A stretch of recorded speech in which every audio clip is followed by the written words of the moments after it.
Wow, so 18 months sober and my life is going great.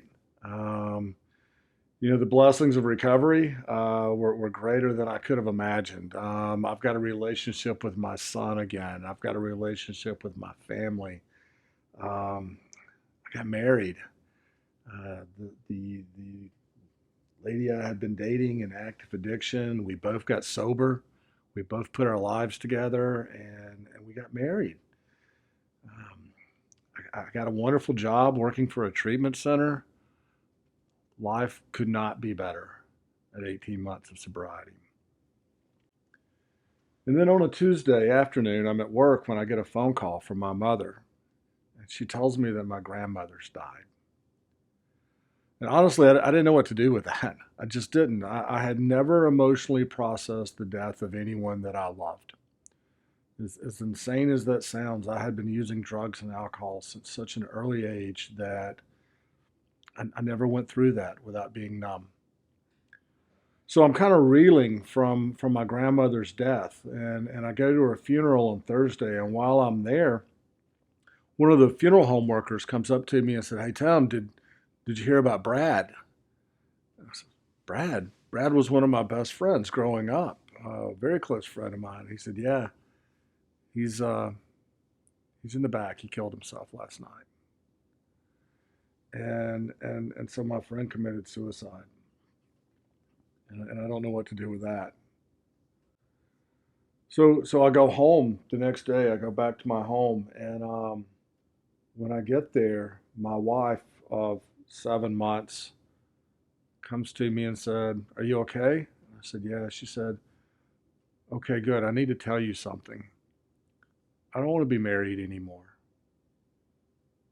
I said, "What? What are you talking about? We've only been married for 7 months." She said, "Yeah, I know." She said, "It's not you, it's me." She said, "I don't know how to love you and I don't know how to love me and I feel like a bad wife and I don't want to live like this. I can't do this." I really didn't know how to deal with that. In my head, I'm thinking, no, tell me what I did wrong. What did I do wrong? Because she says, no, you're a good husband. You didn't do anything wrong. But no, I had to do something wrong. You're leaving me. I'm an addict. Tell me what I did wrong. I can deal with that. I screwed something else up. I get it. I'm used to that. Don't tell me I did everything right and now you're leaving. That's not how this is supposed to work, is it?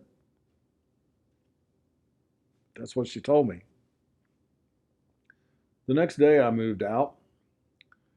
Um, Over the course of the next week, um, my great aunt was diagnosed with a fatal tumor in her remaining kidney. Um, a dear friend of mine of 19 years died of liver failure as a result of his alcoholism. And I found out my wife was already with another man. In fact, he was at our house the night I left. A friend of mine, a guy that used to come up and hug me and tell me he loved me. So, in a 10-day span, my wife leaves me, immediately jumps into a relationship with another man. My friend commits suicide. My grandmother is given a fatal diagnosis, and another friend of mine dies of liver failure. A 10-day span. And I'm reeling. I don't even know what's hurting me. I can't even identify it. All I know is I'm feeling pain. And is it my wife leaving me? Is it that sense of betrayal? Is it my grandmother dying? Is it my friend dying? What? I don't know. I just knew I hurt. And it all kind of boiled to a point on a Thursday night. I'm at home and all I can think is I want to drink. I want to get high, man. I want to do something. I can't feel like this anymore. And I'll never forget. I looked at the clock, and it was 1:57 in the morning. The county I lived in had a strict rule that the bars had to be closed and the doors locked at 2 a.m. Not closed at 2, they had to be closed and shut down at 2 a.m. And I knew from past experience that I was an 8-minute drive from the nearest bar, and it was from the nearest package store, and there was no way I could possibly get there before they were closed. It's been 18 months since I tried to buy dope. I'm sure I could scrounge some up somewhere given a little bit of time, but at 2 o'clock in the morning on a Thursday night, I don't have any connections to get high. So I start thinking about where can I go? What neighborhoods can I go to and drive through and find somebody that's got something? And I get in my car. A strange thing happened. Instead of driving to a scary neighborhood somewhere, I drove to my sponsor's house. And I got out and I sat on his porch and I waited. Um, I remember hearing his alarm clock go off.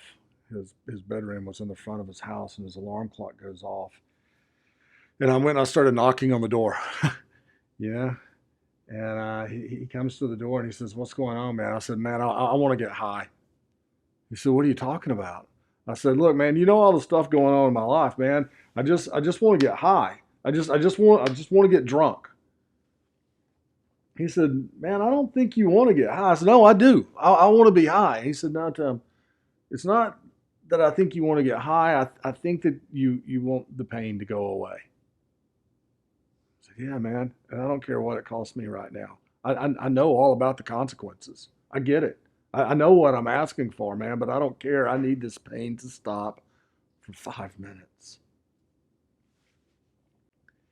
He said, "You know what, Tom?" He said, "This is what you got sober for." I said, "What are you talking about, man?" He said, "When you got here, we didn't offer you a rose garden. We didn't promise you a life of no pain or consequences. I told you that if you would do this program, if you would work these steps, you could be a human being again. All that stuff you've just been through, guess what? It's supposed to hurt. That's the human reaction to it. Yeah, I'll grant you caught a bad run, but buddy, it's supposed to hurt. Welcome to humanity. Welcome to the human existence." And then he said, "Look," he said, "I'll tell you what."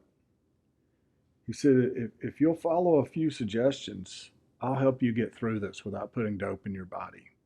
And if you'll do that, I promise you a reward on the backside of this pain that's greater than anything you've ever received." Okay, I trusted him. So I did what he told me to do. He said, "Look, man, you're going to go back to meetings every single day. You're going to get into every meeting you can get into. You're going to start calling me a couple of times a day again. You're going to call 3 other addicts at least every day. You're going to ask them if there's anything you can do for them. You're going to tell them about your recovery and what you've done for your own recovery today. You're going to pray, you're going to meditate, and you're going to work steps like your life depends on it, because it does. If you'll do that, I think you can stay sober." And I did. I followed his directions. I did everything he asked me to do. Just like on day one. I went back and I did all those same things over again. And you know what? I didn't have to get high again. I made it through that. And he was right. On the backside of that, I got the greatest gift I have ever received in my life. Here it is. I found out I don't ever have to get high again. See, I think in the back of my head, there was always this caveat that, well, if this happened or that happened, I'd probably get high. I guess in the back of my head, I never understood that it was actually freedom, and that I didn't have to ever use again until that point, until that moment when suddenly I realized I've walked through pain, I've walked through horrible, terrible things in my life, and I didn't have to get high. I have a solution. Now, don't misunderstand me, by the way. When I say I don't have to get high, I'm not saying I won't ever get high again. That's not what I'm telling you. In fact, if I ever tell you I'm never going to get high again, you better look out, because I'm probably about to put some dope in my body. I have forgotten the power of my disease. What I'm telling you is that I don't ever have to get high again. If you see me high tomorrow, know this and know it for a fact. It's because I walked away from you. I walked away from God. I walked away from these steps. I made a choice. I don't ever have to get high again. I don't know what that means to anyone else when I say it. I don't know how it affects them. But for me, it means I don't ever have to steal your stuff again. I don't ever have to be the reason my mother cries herself to sleep again, and I don't ever have to neglect my child again. There'll never be a greater gift in my life.